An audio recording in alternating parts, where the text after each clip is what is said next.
राजकुमारी कुमुदिनी शिकार खेलते खेलते उसी वन में पहुंच जाती है जिस वन में शहजादी अलीना को उस ढोंगी साधु अर्थात फकीर ने बिल्ली बनाकर अपनी कैद में रखा था।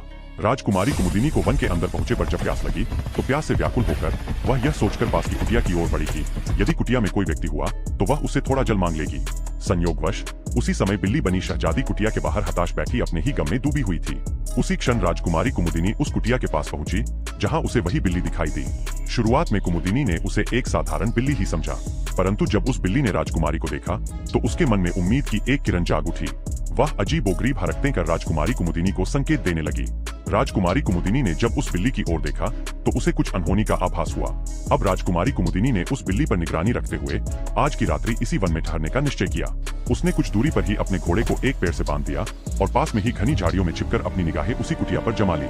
संध्या ढलते ही उस ढोंगी फकीर ने नशे में लड़खड़ाते हुए उस कुटिया में प्रवेश किया। कुमुदिनी अपनी नजर उसी पर गड़ाए छिपी बैठी थी। फकीर ने कुटिया में प्रवेश करते ही कुटिया के भीतर रखा हुआ एक कलश उठाया और उसमें से कुछ औषधि निकालकर बिल्ली पर छिड़क दिया। कुछ ही पलों में बिल्ली पुनः शहजादी बन गई। फकीर उस शहजादी को पकड़कर कुटिया के भीतर वाले कमरे की ओर ले गया। यह सब दृश्य देखकर राजकुमारी कुमुदिनी की आंखें आश्चर्य से चकित रह गई। अभी अभी जो उसके सामने घटित हुआ उसे उस पर तनिक भी विश्वास नहीं हो रहा था।